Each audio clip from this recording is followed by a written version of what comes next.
Good morning, everyone. Thank you for joining us here today at the Creative Minds in the Caribbean, navigating challenges and opportunities. My name is Tariq Ali, and I am the General Manager of the Caribbean Country Department at the Inter American Development Bank Limited. Today, we're going to discuss a very special topic creativity.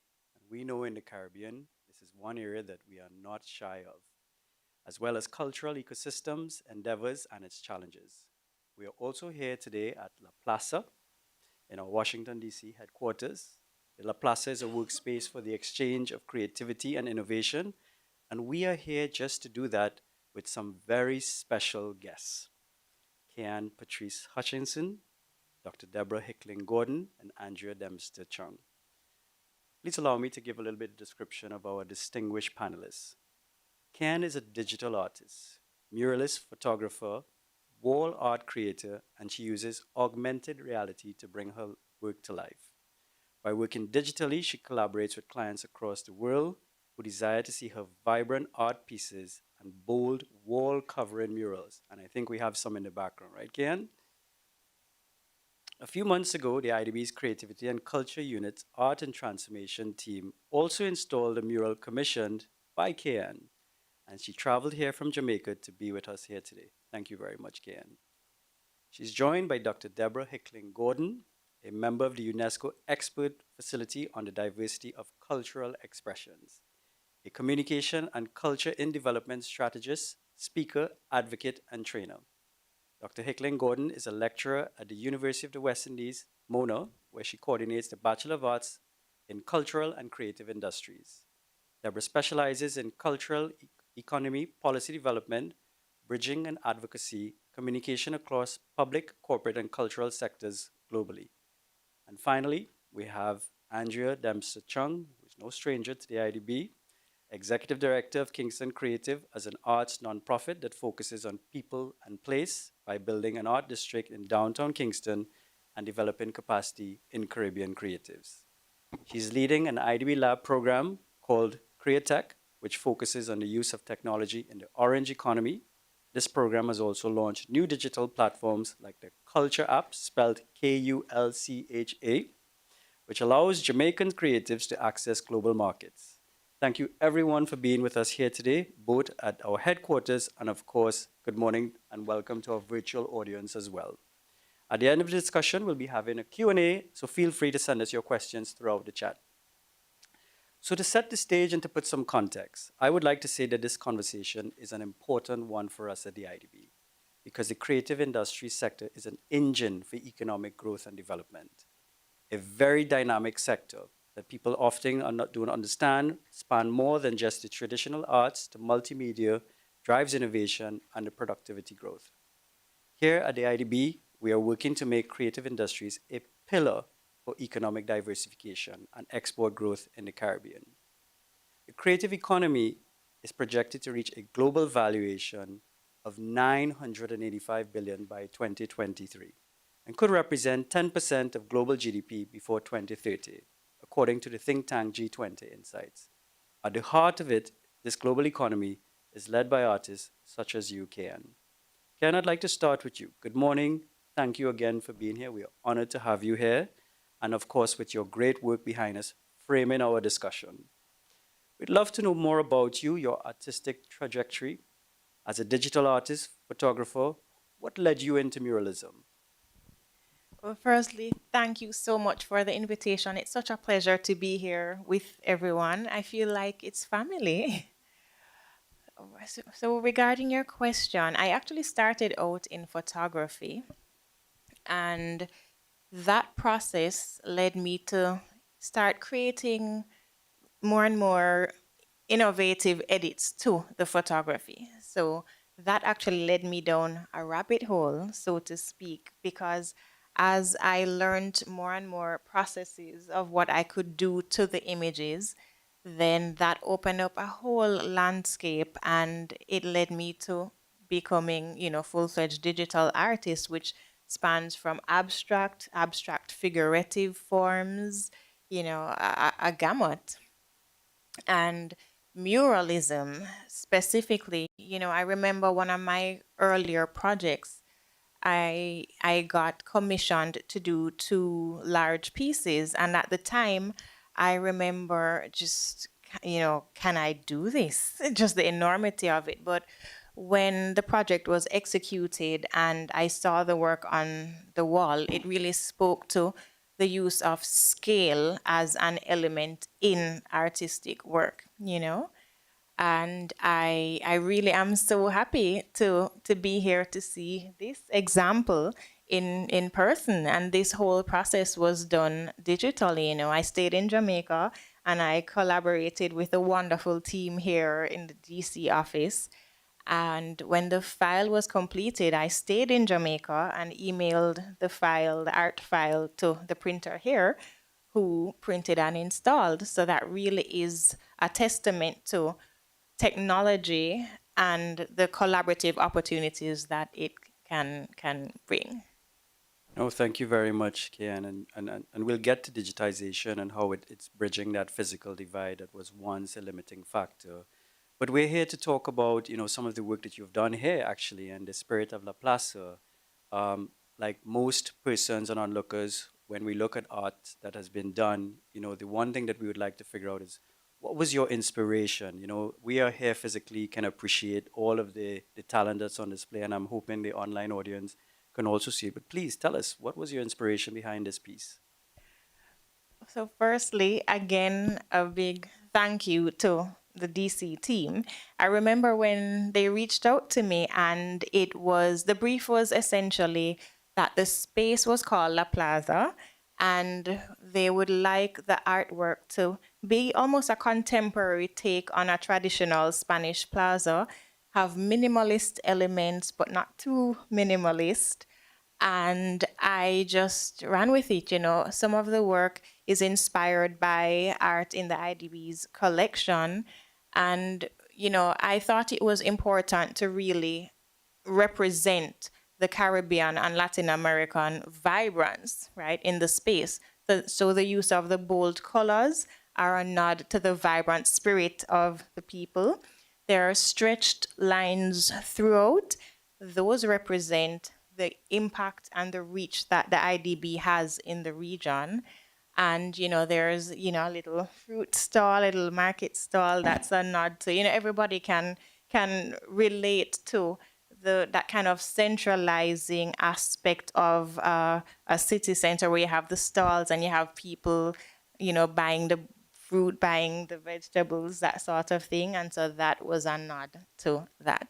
So it really has all of these elements. And at the end, actually, there is a part that kind of frames a window that looks out, and that looking out is almost an invitation for us to think, to dream a little, to come up with some innovative, sustainable solutions for some of our problems. So there are all these elements sprinkled throughout, and I'm very, very pleased to be here to see it in person.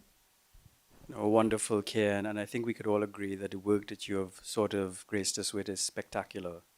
But you mentioned something very interesting, the concept of using digitization. And here at the IDB, I mean, there is seldom a conversation that we're having across our sectors where this is not mainstreamed into everything that we're doing. And here's another example of something that may not be very obvious, where digitization can be quite a potentiating and enabling sort of factor. But for all of the artists that are probably tuned in or listening, how did you enter this artistic digital world, and what advice you would have to any new digital artist coming into this space?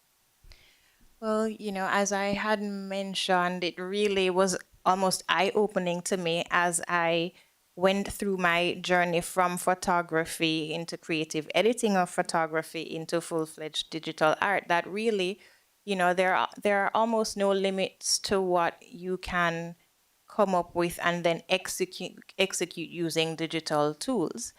What I will say to artists who are looking to the digital space, two things: explore and educate yourself, have fun with it. I mean, anything that crosses your mind that you want to experiment with, absolutely go for it.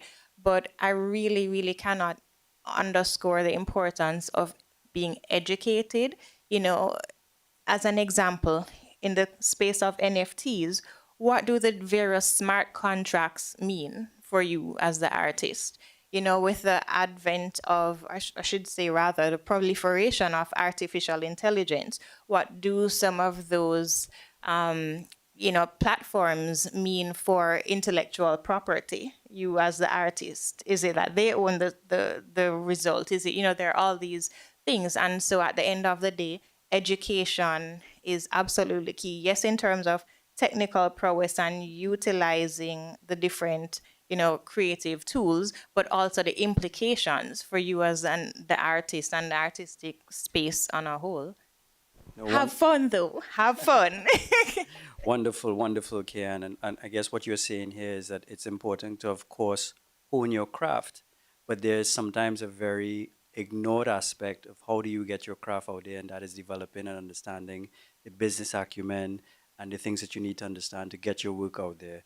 Staying with you, Kian, one of the things that, we are really celebrated and praised in the Caribbean is, as I said, the expanse of talent that we have in the Caribbean. But often when you speak to artists, there is a lot of challenges that they face. And I would like to understand, if you could share what were some of the challenges that you had in, as you started to expand your reach in terms of your work in the Caribbean. Okay, challenges certainly would include. So, training is an interesting one because, that's a theme that you hear time and time again popping up from various artists that, I've spoken with, different papers that have come out on the creative industry in the region. But what I came to realize, and also in conversation with these two, there actually is a plethora of training opportunities. It's just that they're not being shared widely. A lot of people don't know. There's not great awareness of these training opportunities. Where do they exist? How are they accessed? Those are some of the types of things. Certainly, access to market opportunities to international markets. That's a big one that pops up time and time again. And I really, again, want to state that yes, this is from individual artists, but there are papers on this. There was a 2009, I believe, paper on the creative industry in CARICOM, and that spoke at great depth in terms of some of these challenges and some of the possibilities to tackle them. And so I really am excited to be here on this panel, and I know that we'll definitely flesh out some more of these challenges and also how they can be tackled. No, thank you very much. Deborah, coming to you, switching to you a little bit here in terms of your field of expertise. I think we can all agree that the creative industries is an area of opportunity for the Caribbean. And as Kianne said, her experience in terms of the challenges she faces sometimes is the disconnect between how do we harness the potential of this industry to create jobs, innovation, and growth, and of course drive creative exports and the development of ownership of intellectual property. From your perspective as an expert in this field, what do you see as the biggest challenges that we encounter in the Caribbean, and how can we foster that creative economy in Jamaica, which, by the way, where all four of us reside, in Jamaica and the Caribbean region? Thank you as well for this invitation. It's really very important for us to be having this conversation. Now, Kian began by outlining a number of the issues that affect creatives in the cultural and creative industries in the Caribbean. There is a litany of those. They've been well documented across studies across the Caribbean. A number of people who have studied this area and have expertise in this area have written about them widely.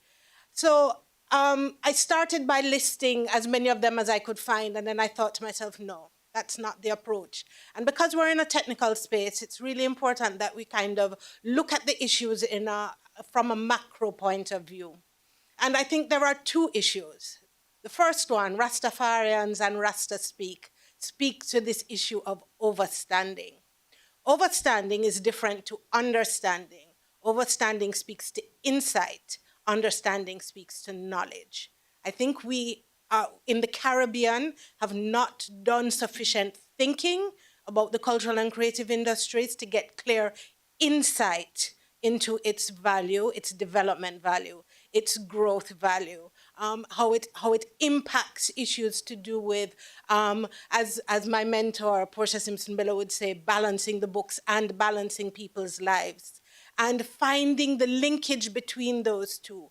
Again, being in a technical space, I don't think we're thinking hard enough about how the technical issues impact the artist on the ground, the intermediary who is working with the artists on the ground, and how we can make the linkages between issues of policy and policy making and thinking about issues to do with cultural and creative industries and creating that enabling environment. I think we have issues to do with legitimization, and all of this is kind of wound up in notions of political will.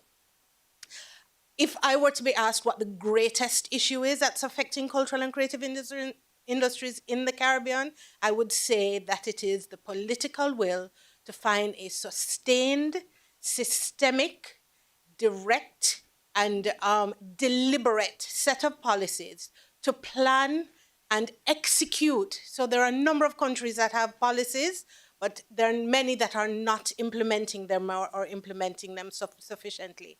And in implementing them, ensuring that their impact is being felt at the level of the creative and the creative market. So those two things, overstanding and political will, and we can break them down into myriad areas. But I think we'll get to that granular level during the course of our conversation. Yes, thank you very much, Deborah. And the passion that you have for this is quite evident. Andrea, I would like to bring you into the conversation, and please feel free to share any new terms that I have not learned as yet. So I now understand overstanding.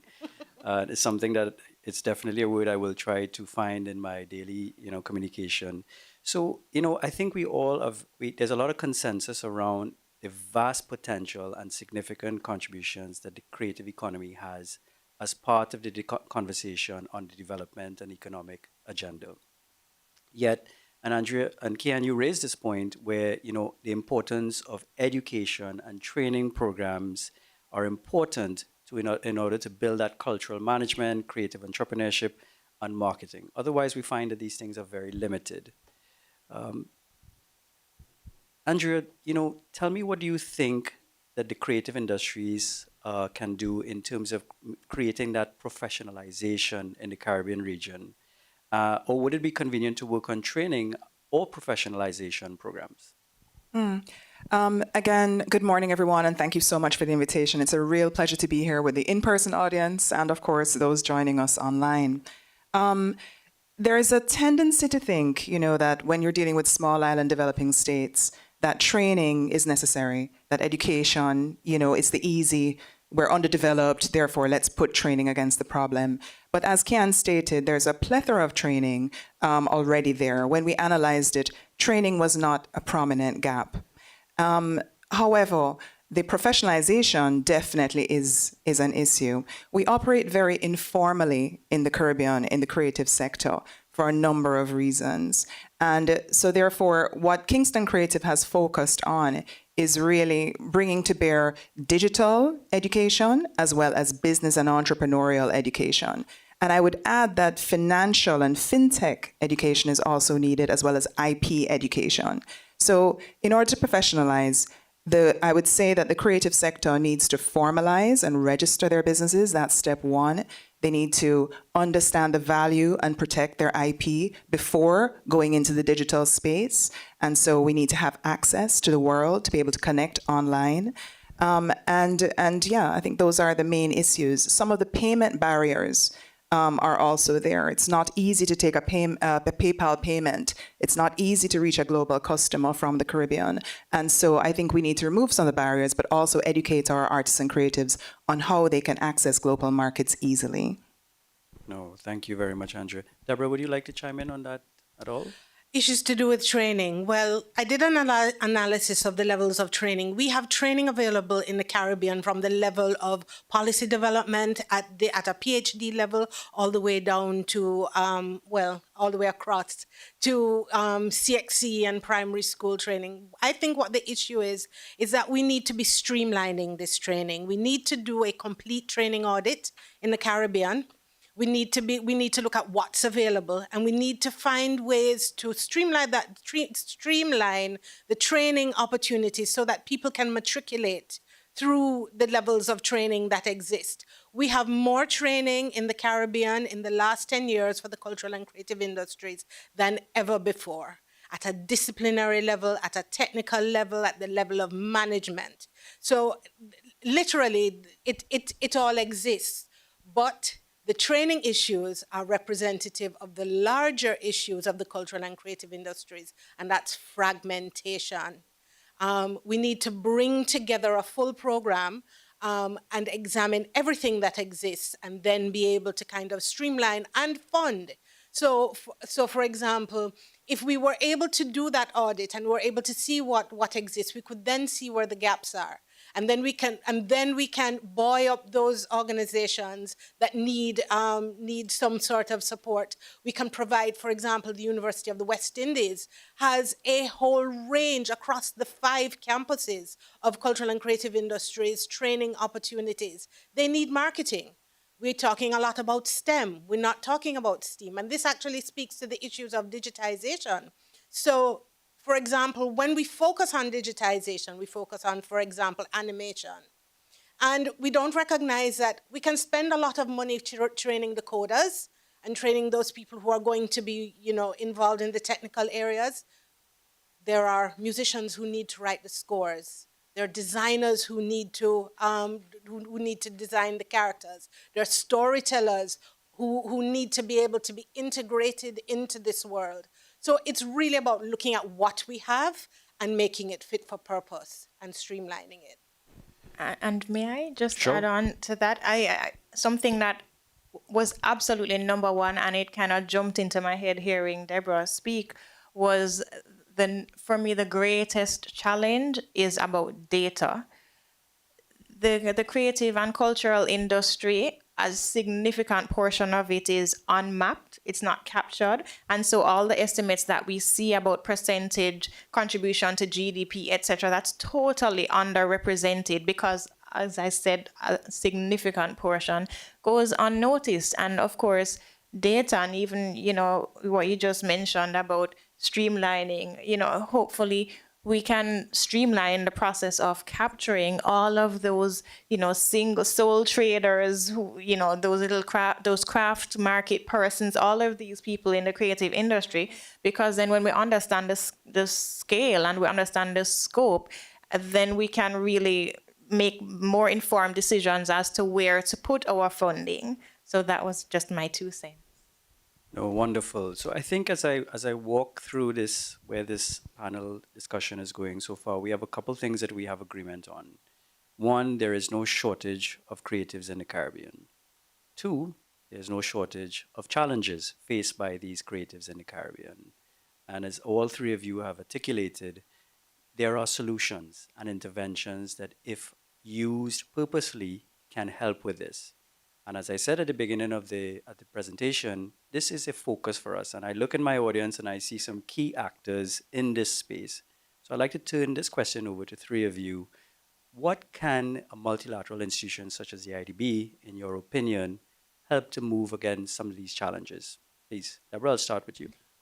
Okay, well, again, I'll start at the level of macro. I think the IDB can bring influence at a high level of interaction with the governments of the Caribbean, through CARIFORUM, through CARICOM, and to the heads of governments, and through diplomatic challenges. It is critical, this level of overstanding. We have to move beyond this notion of cultural and creative industries being a fad and a hobby and recreation, and beyond cultural and creative industries in business being just a marketing endeavor, to the notion that cultural and creative industries themselves, cultural and creative activities themselves, are businesses. And so I think the IDB has a great role to play at a high level, at a technical level, in encouraging Caribbean territories to start to look at a technical level at cultural and creative industries and place it in, as being as important as it actually is in the context of development. So I would say that would be my number one. There are others, but that would be my number one. I think I have two. One is collaboration. So, the Caribbean is a post-colonial region, and we've been divided and fragmented, to your word, in terms of Dutch-speaking, French-speaking, Spanish-speaking, English-speaking. However, culturally, there's way more that unites us and much more that we could achieve if we were working together and taking the learnings from one country, one linguistic region to another linguistic region. So I think, and even intra-regional travel is so difficult, as everyone knows. So I think that one role that the IDB can play is to share the learnings between these different linguistic regions that are so small, so connected, and would have more impact and power sharing the knowledge and working together. The second one is, I think, moving from project to process. None of us are here for a checkbox, small-term, short-term project approach, right? What we're all kind of talking about with the power of the creative economy to create sustainable development for these nations, what we're speaking about is transformational change. And that doesn't happen in 4-year cycles. It doesn't happen in a 3-year technical cooperation agreement cycle. So we really need to start thinking about how do we need to approach this in a way where we're looking at it as a change process instead of as a project. And I think once we stop projectizing the interventions in the creative industries, because just take Jamaica and music, this has been going for decades. 8 genres of music, talent for decades, generations of musicians. It's not a project approach. It's how do we take this talent and make a transformational change process out of it. And I think that's something the IDB could lead, just shifting that short-term election cycle project approach thinking. Sure, I absolutely agree with everything that Deborah and Andrea have said. Those were some points that were in my head as well.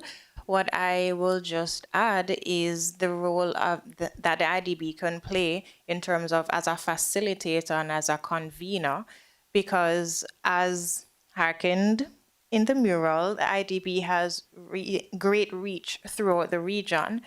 And having more of these progressive types of conversations that then lead to real, almost paradigm shifting action, execution, the IDB really can play that role. And you have data, you have best practices throughout the various territories. And so having almost a united approach of certainly not a one size fits all, but a united in terms of best practice sharing approach could be quite useful. Tariq, if I could just to back up Kianne on this, I was at the World Arts Summit in Stockholm and I heard Trinidad Salazar present, and it was like, this is what we've been saying, and she had the data to back it up and the stats, and so this data sharing, I think, is a key role for IDB because it empowers even NGO players, private sector players, as well as state actors. So I think the data sharing is a very key role, to Kianne's point. I'm sorry, it's just, kind of got us all bubbling up. There's also another issue. There are a number of people who are actually doing studies and creating models for cultural and creative industries development within the Caribbean. And there's a process of indigenization of policy that is taking place at the moment. I think the IDB can certainly empower those persons by looking at that work. There are people like Suzanne Burke in Trinidad who's doing a great deal of work. Dennis Howard in Jamaica, Joanne Tull, who is Bajan, and they have created models that suit our festival cultures, that suit our colonial circumstances. There's work that I've been doing in terms of looking at how we envisage cultural and creative industries in the Caribbean, and how to create policy that is indigenous and matches our realities. The IDB can certainly tap into those issues at a think tank level. And I think that's important. No, wonderful, and clearly we have a lot of ideas, and I know this is a this is a recorded session, so I'm sure my colleagues will be doing a deep dive of all of the profuse, interventions and suggestions. But Deborah, I want to come back to a point that you made, and I'd love to hear the views of all three of you. At the risk of betraying my age, at 40 years ago, if I had told my parents that I wanted to become an artist, they would say, "Listen, that's a hobby. That's not a job." All right. And I think this is a reaction that several budding, talented creatives probably face, not only at the household level, but just in the industry. And, there is a need to, denounce the view that this is a sector that is a hobby and cannot be pursued as a professional career that can contribute to economic growth and development. And there's a real lack of understanding in that sector. I'd like to hear from three of you. Kian, obviously, to start with you as one of our creatives in our company. How do you think we can change this perspective, and do you believe it depends on the artists and the creators? That is an excellent question. In thinking about it, really, I think the approach has to be multifactorial. In our region, we really have a lot of work to do.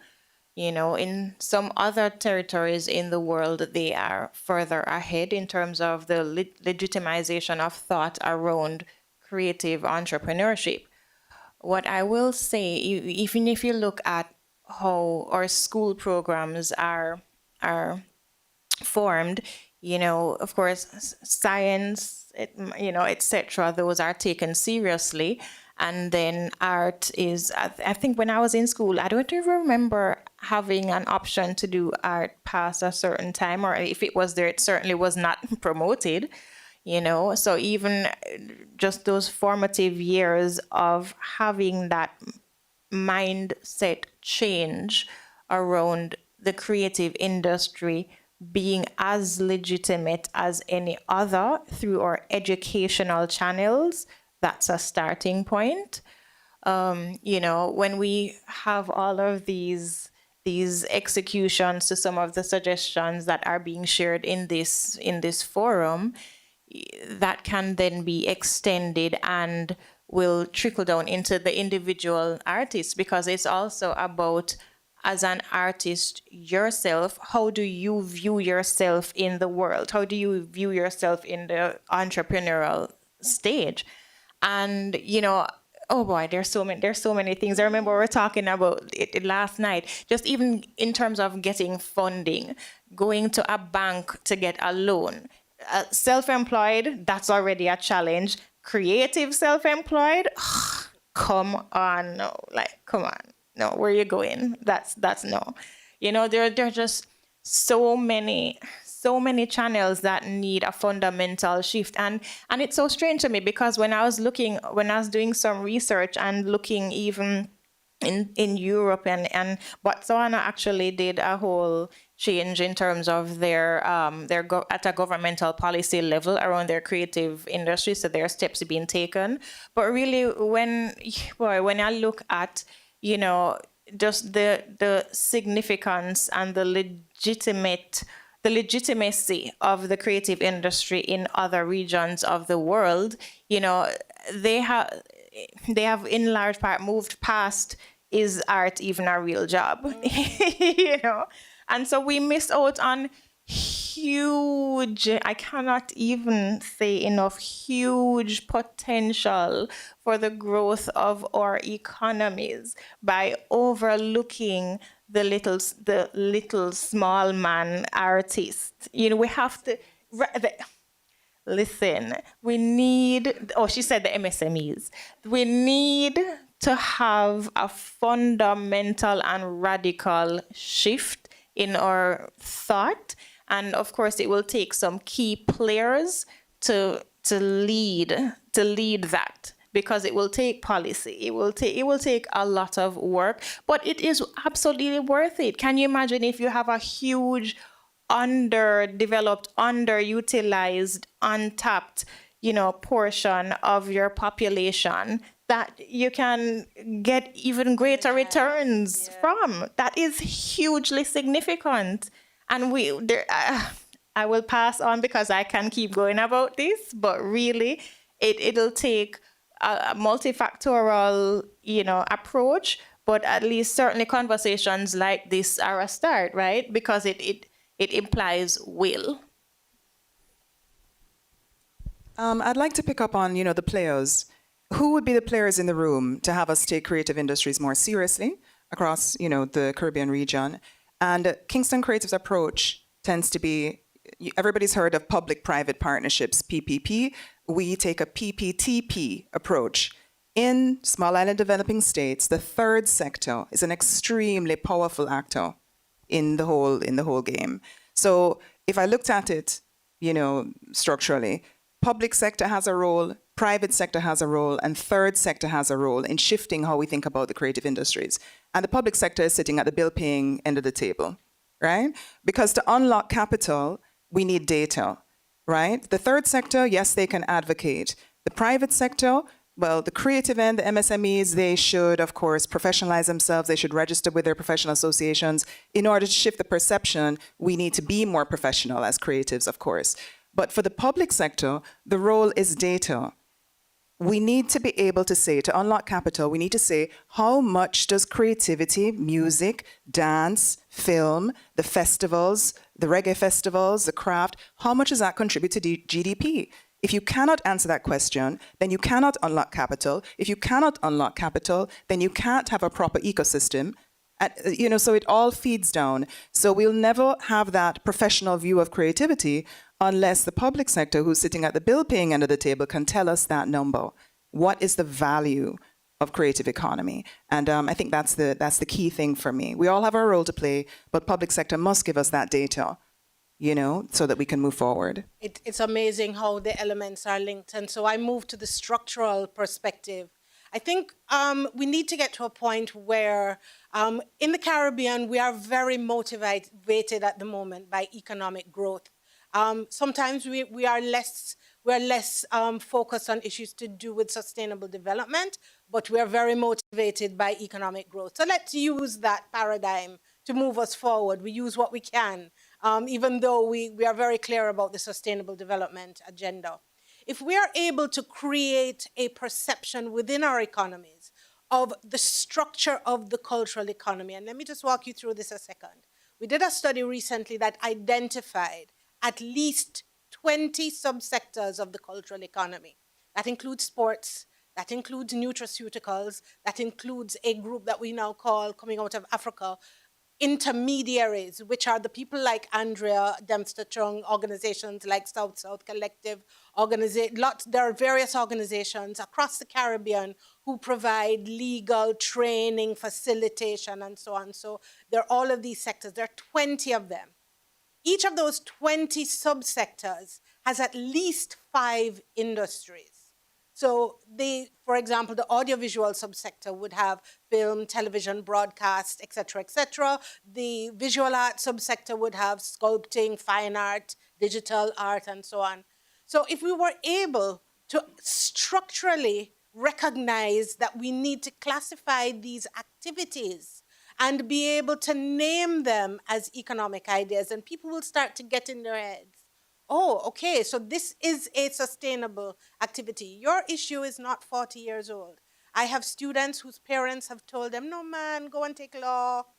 And then you can do a little creative industries on the side when you're ready. Nobody's clear that there's a clear culture and creativity in development. I want to just end with one point. Recently, JAMPRO in Jamaica did a study. They looked at 3 subsectors: film, animation, and music. Yeah, 3 industries in various in the subsector. So we have to break down the classifications in order to get the data, in order to be able to provide the information that we need. They identified we've been talking about this issue of 5.2% contribution to GDP for Jamaica. Not so clear where those numbers came from or how they came to them. But this study, this economic impact study, told us that those 3 of 20 sectors actually contribute 6.09% now. If we look at the others, including sport, cricket, broadcasting rights, and all of those various things that come into the cultural and creative industries, we can supersede mining and banking. We're looking at 12, 13, 15, thereabouts, 20 sectors. And then we're energizing the individuals who are doing the things they want to do. They're not going to BPOs. They're not sitting and making telephone calls on behalf of our wonderful partners all over the world. But they're actually involved in the activities that they want to be involved in. And then there's the issue of markets. I turn to your work. Every market is different, and in the way that you represent it, across the Caribbean and Latin America, if you go into every market, there's a nuance. And so we have to bring those nuances to the fore and make that not only a part of the stories that we tell, but a part of the policy that we develop. So we need to be representing the nuances of our markets, yeah, within our policy development. And then people will start to see and feel the legitimacy of what we're doing. And to add on to that, we have to really look at the legitimacy, because that has huge impact in terms of our engagement with the MSMEs, with the creatives, right? Because there is, I don't know, I'm not sure exactly where it originated from, but there seems to be almost an inherent distrust in large corporate organizations. And so that actually feeds into the problem of collecting data, because when we're trying to do surveys, etc., there are still creative entrepreneurs who actively choose not to participate in these surveys because of a fear that somehow, this will turn into a negative, or the corporations have some ulterior motive, and so it just becomes this circle. And so we have to really, and I'll let you, because we feel passionate, it has to go to a legitimate and sustainable and solution that people can trust. Yeah, we're in the right place to make this point, I think. We have to start looking at this issue of formalization differently. We have to bring the process of formalization to the process of cultural and creative industries. I know that you wanted to talk a little bit about financial inclusion. There has to be as much creative literacy as there is financial literacy. We're always talking about bringing the financial literacy to the creatives. There is a necessity to bring the creative literacy to the policymakers, to the financial organizations, to those people who are making business decisions. Because they need to recognize that those 20 sectors, it's not monolithic. It's not one single cultural and creative sector. Each single one has a different supply chain. Each one has a different value chain. And there's a lot of learning to be done on that side, in order to be able to create the integration seamlessly. No, thank you. And obviously we have, limited time to engage in this very rich and fertile discussion. But that same rich and fertile discussion has created some questions online, I understand we have from our online audience. So perhaps we can carve a little space in the 10 minutes that we have left to take a couple questions from the audience. Okay, so our first question has come from Sheldon and also from Josiane, and it is for Kianne. The question is, in many ways, the Caribbean creative industry faces distinct challenges such as limited resources, underrepresentation, or geographical isolation. Can you share some of the challenges that you've personally faced in your career and how you've navigated them to continue producing art? Thank you for that question. Earlier in my career, and actually in large part, that was how I ended up settling in the digital space, is I recognized those same things. I started obviously to create art for myself, and then I started off in animal photography. So I, a newspaper article did a thing on that, and so that led to some traction. But in terms of sustainable engagement, social media, the digital space, really it created opportunities for direct access to some of those players, because then it became not just about what I could do locally in Jamaica, which I absolutely love Jamaica, but in terms of scale, it's 2 point odd million people, and when you're thinking about persons who want to buy art, or who have a need for it, that's a small percentage of that small percentage of the global population. So then it became, okay, how can I, in a cost-effective way, engage people outside of just Jamaica? And so, I had started out on Instagram. Am I allowed to say names? Yes, okay. On Instagram, being incredibly intentional about hashtagging, in terms of being intentional about tagging certain persons who I thought may be a good fit, or who I wanted to let them know that I exist, using my stories. So then when I tag the person, it's only up for 24 hours. So it's not too annoying for that person, but then it'll pop up, and then I can see if they saw. And so it's kind of looking at the low-hanging fruit. That's what I did on my journey. So using social media a lot. The algorithm has changed quite a bit now. I'm seeing a lot of people, right? It has changed. So it's a lot more challenging and difficult to have that organic reach, because it's trying to funnel you to pay. So, we have to, I guess, rethink the way we do that. Granted, paying for a Facebook ad is still more cost effective than going a traditional art marketing route, as an example. But the question was how I did it. And so I used social media. I used, client referrals. So, if I did work for a client and they loved it, I encouraged them. People formalize it in different ways. You could do a discount on the next art piece, or whatever you want to do. But certainly encouraging persons who are happy with your work to share it with other people.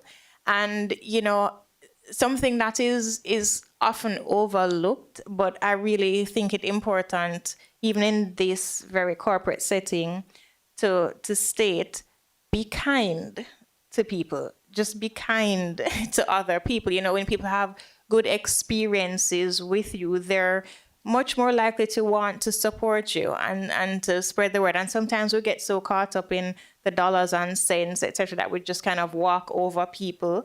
But on a fundamental level, let's just be kind to each other. I don't know if I could just add to this digital strategy, because this is what worked for you, but in the Caribbean as well, we also have only 55% internet penetration in Jamaica, right? So there is a big gap between the people who can use this strategy and the people who can't. And some of the work that Casey is doing is around creating common platforms. There's people who don't have enough digital literacy to do what you did.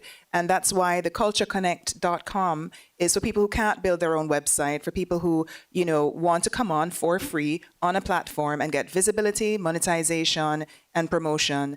And there's also the Caribbean Creative Network, where they can list their bios, list their portfolios, do what Kianne did, but we've already created that platform through the partnership with IDB Lab. And that's why I think that work is so important, because to get the thousands of creatives that have this need to, follow this strategy, everyone won't be able to do it individually. So to scale it, we need this kind of community approach and these platforms that are communal and that are free, that allow artists to get these benefits. So. Okay, thank you, ladies. The next question is, how can we engage our governments to make sure that we get them on board in terms of mobilizing our creative industries? That's really a huge one. And I think if we had answered that question, a lot of the things that we spoke about today would not be on the table. It's been difficult. There are a number of challenges. And again, some of it comes to the issue of understanding. I think our governments need to be open to a conversation. And I think organizations like IDB can help to create opportunities for very level interface, because the truth of the matter is that the decisions are made at the highest level in our countries. And they start with even how our ministries are configured. And there's only one person in each territory that has a final decision for making that, for making that decision, and that's the head.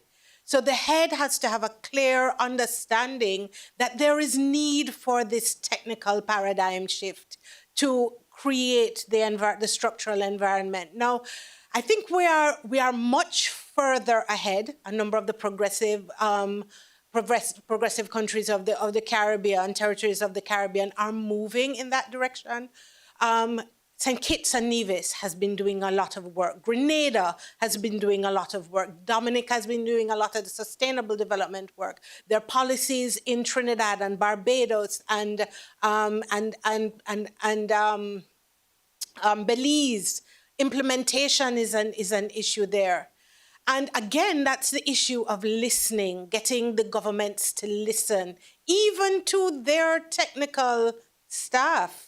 Because the technical staff are writing the papers, they are interacting with, they're doing the briefs, they're interacting with the multilaterals who understand, the directions. I think there needs to be a deliberate strategy. That's what there needs to be. There needs to be a clear, deliberate communication strategy where the targets are heads of government.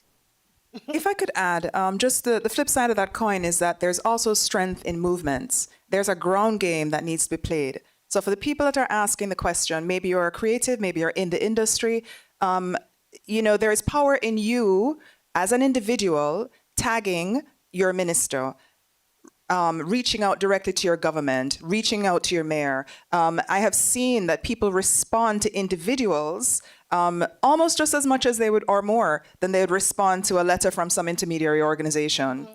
So I think we should really, lean into activism and use our voices, even our individual voices. Join an organization, join a professional organization. Governments respond to a critical mass. That they respond to numbers. So if you have an organization, a musicians organization, or build out a musicians organization. There also means within ministries, for example, a lot of the multilaterals are encouraging participatory processes of policy development. So there are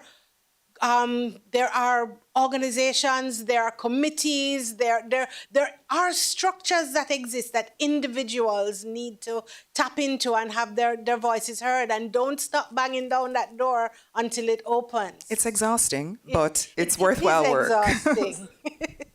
Okay, and our final question for this morning is going to be, what kind of institutional infrastructure would the panelists like to see in order for us to achieve the goals that we desire? I think everything starts with communication and collaboration. I would like to see us keep talking. I would like this not to be a one-off. I'd like to see us expand the conversation to bring in the different regions within the Caribbean. And I think from there, we can, move through to action and execution. So definitely communication and collaboration, I think, are two really strong ways and easy ways that this institution in particular could support. Unfortunately, I'm sure we can go on for hours on end, given where the discussion is going, but we have to wrap up now. And if I can close with just some comments. One, I think we can agree on a couple things. There is a clear link between this sector, which is, what we are saying is largely untapped and is a behemoth in terms of what it can do for economic development and Deborah, sustainable development, more importantly. I think we know what the challenges are. The diagnosis is there. In fact, it's probably overly diagnosed. And so what that means is that we can prescribe solutions. And there are solutions that are available that you guys were just talking about: professionalization, advocacy, using the structures that exist right now, being that convening force from that perspective. We touched a little bit on digitization and its potential to really change the way in which artists bridge that divide between us and the markets that exist. And of course, we flirted with the whole concept of the need for policy reform. So I think, and I'm sure the online audience and the audience that is here today, I think we have a robust understanding of what are some of the matters here. But I just really wanted to thank you, Kian, Andrea, and Deborah for making the time to come here. I know you guys took time out of your schedules. You flew up to our DC headquarters to engage in this very lively and fertile discussion. And I just really wanted to thank you on behalf of the bank and to reaffirm that this is, in fact, a focus of what we are going to do and continue to do so, obviously. It's not an area that we have not been involved in, but what we are saying here that there is room and gaps for further involvement.